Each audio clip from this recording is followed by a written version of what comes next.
Raegr Arc500 wireless சார்ஜரை பற்றி தான் பார்க்க போகிறோம். ஸோ ஒயர்லெஸ் சார்ஜிங் சப்போர்ட் பண்ணுற எல்லா மொபைலுக்கும் பார்த்தோம்னா இந்த ஒயர்லெஸ் சார்ஜரும் சப்போர்ட் பண்ணும்.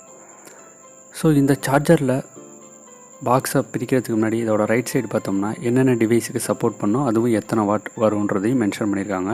இதில் அதிகபட்சம் 10 வாட், மினிமம் பார்த்தோம்னா 2.5 வாட் அவுட்புட் வரும்ன்றதை மென்ஷன் பண்ணியிருக்காங்க. அதுக்கப்புறம் பிராண்ட் நேம், அதுக்கப்புறம் இதோட ப்ரைஸ், இது எங்கே மேனுஃபேக்சர் பண்ணியிருக்காங்க எல்லாமே பேக் சைடு மென்ஷன் பண்ணியிருக்காங்க. இது பார்த்தோம்னா மேட் இன் இந்தியா ப்ராடக்ட். இதோட எம்ஆர்பி பார்த்தோம்னா நியர்லி 2000 ருபீஸ் இதோட பாக்ஸில் மென்ஷன் பண்ணியிருக்காங்க. இப்போ பாக்ஸை ஓப்பன் பண்ணி உள்ளே பார்த்தோம்னா ஃபஸ்ட்டே நமக்கு 2 கேபிள்ஸ் ப்ரொவைட் பண்ணியிருக்காங்க. அதுக்கப்புறம் நம்மளோட ஒயர்லெஸ் சார்ஜர் இருக்குது. ஸோ பாக்ஸில் வேறு எதுவுமே அவங்க நமக்கு ப்ரொவைட் பண்ணலை, இது மட்டும் தான் பாக்ஸில் இருந்தது. ஸோ இந்த ஒயர்லெஸ் சார்ஜர் பார்த்தோம்னா 2 கலர் வேரியண்ட்டில் வருது. ஒன்று ஒயிட், இன்னொன்று பிளாக்.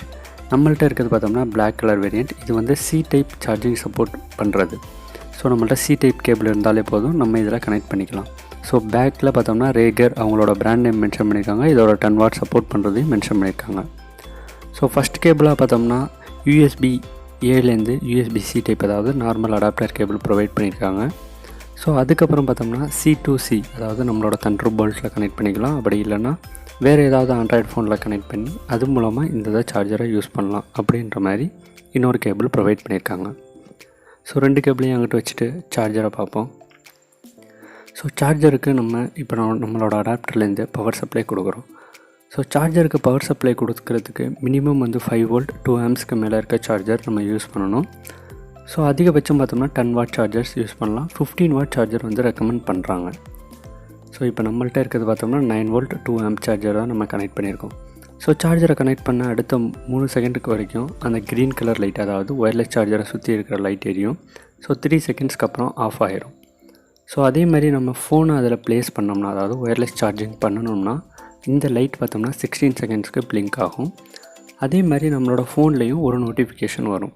ஸோ இப்போ நம்ம ஃபோனை ப்ளேஸ் பண்ணதுலேருந்து பார்த்தோம்னா நம்மளோட ஃபோனில் ஒரு மென்ஷன் பண்ணிடுச்சு, அதாவது ஒயர்லெஸ் சார்ஜிங் எனேபிள்டுன்னு வந்துடுச்சு.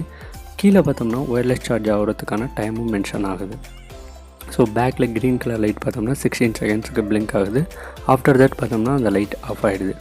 ஸோ கீழே பார்த்தோம்னா சார்ஜிங் ஒயர்லெஸ்லி. ஸோ அதுக்கப்புறம் அதோட டைம் கொடுத்துருக்காங்க. ஸோ 10 வாட் ஃபாஸ்ட் சார்ஜரை யூஸ் பண்ணி நம்மளோட ஃபோனை சார்ஜ் பண்ணோம்னா 4000 mAh சார்ஜ் ஆகிறதுக்கு நியர்லி 2.5 ஹவர்ஸ் ஆகுது. அதாவது நார்மலாக நம்ம USB-Cயை யூஸ் பண்ணி சார்ஜ் பண்ணுறத விட நியர்லி 1 ஹவர்லேருந்து 1.5 ஹவர்ஸ் வரைக்கும் அதிகமாகவே கன்சியூம் பண்ணுது.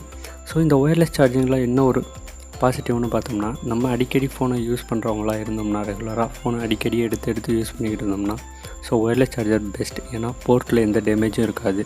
அதே மாதிரி பார்த்தோம்னா நார்மலாக USB-C யூஸ் பண்ணுறதுக்கும் ஒயர்லெஸ் சார்ஜர் யூஸ் பண்ணுறதுக்கும் ஹீட் பார்த்தோம்னா ரொம்பவே கம்மியாகவே இருக்குது, டிஃப்ரென்ஸ் இருக்குது.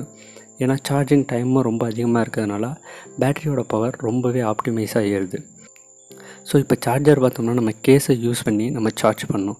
ஸோ கேஸை ரிமூவ் பண்ணிவிட்டு எகைன் நம்மளோட ஃபோனை சார்ஜ் பண்ணோம்னாலே சார்ஜ் ஏறுது. அதே சேம் டைம் தான் காட்டுது. ஸோ டைம் டிஃப்ரென்ஸ் எதுவுமே இல்லை. அதாவது இவங்க கம்பெனியில் என்ன மென்ஷன் பண்ணியிருக்காங்கன்னா 0.6 mm திக்னஸ் இருக்கிற கேசஸ் வரைக்கும் நீங்கள் தாராளமாக யூஸ் பண்ணலாம். இதனால் சார்ஜிங்கில் எந்த வித டிஃபெக்ட்டும் வராதுன்னு மென்ஷன் பண்ணியிருக்காங்க. ஸோ அது மட்டும் இல்லாமல் ஒயர்லெஸ் சார்ஜரில் இருக்கிற இன்னொரு என்னென்னா, மெட்டல் ஆப்ஜெக்ட்ஸ் எதுவுமே ஃபோனுக்கு பின்னாடி இருக்கக்கூடாது. அதே மாதிரி சார்ஜருக்கும் ஃபோனுக்கும் இடையில் எந்த ஒரு இரும்போ அலுமினியமோ இது மாதிரி எந்த வித மெட்டல் ஆப்ஜெக்ட்ஸ் இருக்கக்கூடாது. மெட்டல் ஆப்ஜெக்ட்ஸ் இருந்துச்சுன்னா ஹீட் இண்டக்ஷன் அதிகமாகி ஃபோன் பிளாஸ்ட் ஆகிறதுக்குமே வாய்ப்பு இருக்குது. இந்த சார்ஜரோட ப்ரைஸ் பார்த்தோம்னா நியர்லி 1000 ருபீஸ் அமேசானில் வருது. ஸோ இதுக்கான லிங்க் பார்த்தோம்னா கீழே டிஸ்கிரிப்ஷனில் இருக்குது. ஸோ இந்த சார்ஜருக்கு நார்மலாக 1 இயர் வாரண்ட்டி ப்ரொவைட் பண்ணுறாங்க. இதை நம்ம ஆன்லைனில் அப்டேட் பண்ணுறது மூலமாக எக்ஸ்ட்ரா 1 இயர் ஃப்ரீயாக நம்ம வாங்கிக்கலாம். ஸோ இந்த வீடியோ பிடிச்சிருந்தால் லைக் பண்ணுங்கள், சேனலை மறக்காமல் சப்ஸ்கிரைப் பண்ணுங்கள். இதே மாதிரி வீடியோ அப்டேட்ஸ் வரணும்னா பக்கத்தில் இருக்க பெல் ஐக்கானை ப்ரெஸ் பண்ணிக்கோங்க.